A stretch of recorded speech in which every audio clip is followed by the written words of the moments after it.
हमने तोते कितनी मना करी हती कि अगर इंद्र की पूजा ना करेंगे लाला तो इंद्र नाराज है जाएगो। देख जाको डर हतो बई भयो।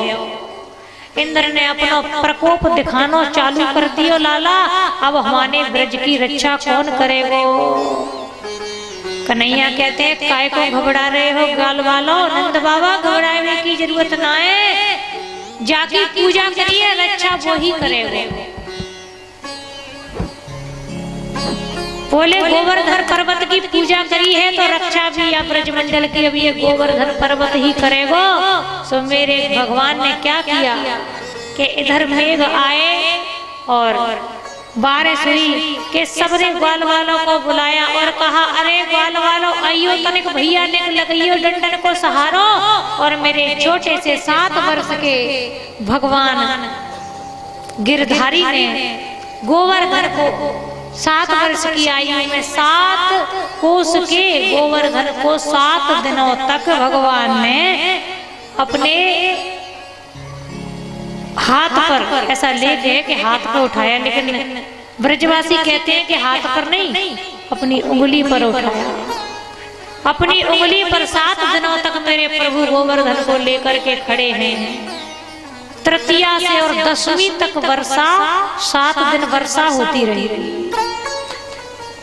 अब क्या हुआ, 7 दिन बीत गए, बीते जा रहे हैं।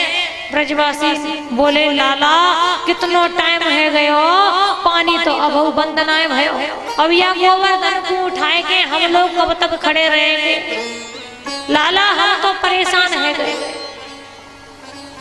एक ब्रजवासी बोलो चौरेदारी के मैं जब से गोवर्धन उठाया है तब से देख रहे हूँ, कहूँ या कंधा पर डंडा, कहूँ या कंधा पर डंडा। अरे तारीफ तो या कन्हैया की है, जाने तो जिस दिन से गोवर्धन उठाया है बात बते याने तो अपनी उंगली उनाए हिलाई। लाला ये बात मेरे ध्यान में नहीं आई। लाला तू ऐसा का खावे जो गैयन को माखन तू खावे कोई हम खावे, फिर तो में लाला इतनी ताकत कहाँ से आई गई। ब्रजवासी कहने लगे लाला तू ऐसा कर, अब हम संभाल लेंगे, चिंता की कोई बात ना है, तू थोड़ा तो आराम कर ले। ब्रजवासियों की ओर देखा, कन्हैया ने बोले अच्छा मेरे बिना पर्वत संभाल लोगे। बोले हाँ लाला तू आराम कर ले। कन्हैया ने कहा अच्छा भैया ठीक है, जैसी आप लोगों की इच्छा। सो मेरे गिरधारी ने जैसे ही अपनी उंगली जरा सी हिलाई के सारे डंडा चकनाचूर चटर पटर बोल गए। ब्रजवासी बोले लाला संभालिए संभालिए संभालिए। लाला हम इतने दिन से डंडा लेके खड़े हैं और तेने जरा सी अपनी उंगली का हिलाई है गोवर्धन, तो हमारे डंडन के संग कंधाऊ तोड़ डाले होते। लाला सच्ची सच्ची बता, अब हमको पता चल गया तू पक्को भगवान है। अब तक हम सुनते आ रहे थे कि नंद को लाला भगवान को अवतार है, पर आज पक्को सबूत मिल गया तू भगवान है। कन्हैया ब्रजवासियों की तरफ देख रहे हैं, मुस्कुरा रहे हैं। एक ब्रजवासी बोलो अब ये ठाड़ो ठाड़ो मुस्कुराया काय को रहे हो, जवाब दे कछु। तो ब्रजवासी कहते हैं कि हमें पता चल गया अब कि तुम भगवान हो। भगवान कहते दारी के हो, मैं तुम्हें कहाँ थे भगवान नजर आवे लगो हूँ। पता नहीं कौन की बातों में आ जाओ तुम ग्वाल वालो, मैं तो मेरे बाबा नंद को ही लाला हूँ, मैं कोई भगवान भगवान ना हूँ।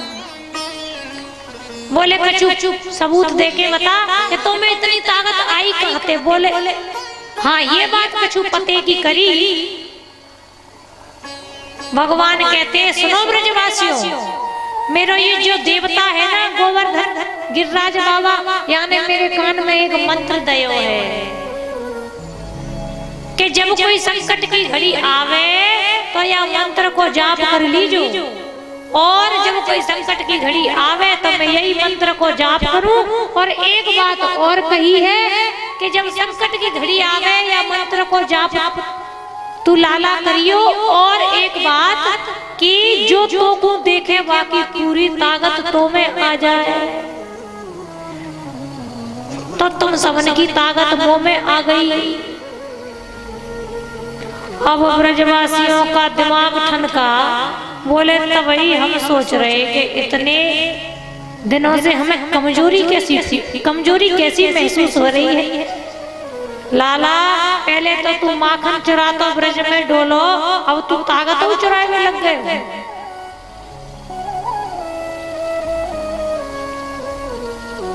भगवान ने अपनी बातों से ब्रजवासियों को बहला दिया। ब्रजवासी समझ गए। 7 दिन बाद इंद्र आया देखने कि देख करके तो आए कि ब्रज की क्या हालत है। तो आकर के देखा गिरिराज पर्वत को अपने उंगली पर धारण करे मेरे गोविंद खड़े हैं और ब्रज में धूल उड़ रही है पानी की, तो क्या कहें। परीक्षित जी महाराज प्रश्न करते हैं सुखदेव जी महाराज से कि सरकार ये पानी जो इतना इंद्र ने गिराया वो पानी गया कहाँ? कहीं तो गया होगा। सुखदेव जी महाराज कहते हैं बहुत उत्तम प्रश्न किया महाराज परीक्षित। बोले हाँ, वो पानी कहाँ गया? बोले वो सारा पानी अगस्त जी पी गए। कैसे?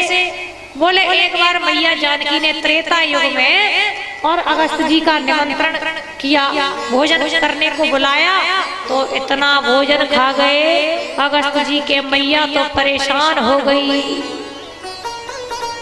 अगस्त जी का तो पेट ही ना भरे, मैया ने ऐसे तैसे पेट भरा और अगस्त जी ने कहा मैया पानी तो पिलाए दे।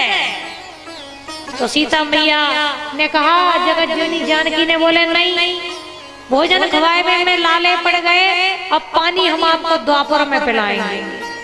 तो तब से अगस्त जी इंतजार कर रहे थे। आज मेघों के द्वारा जो बारिश हुई 7 दिनों में वो सारा पानी अगस्त जी पी गए।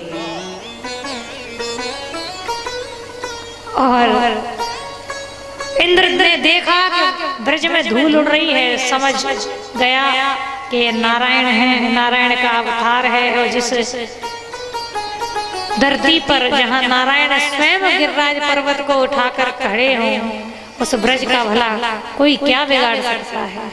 बोलिए गिरिराज धरण भगवान की जय हो। और मेघ को शांत किया इंद्र ने। इधर सभी ब्रजवासी ने देखा कि लाला पानी तो रुक गया।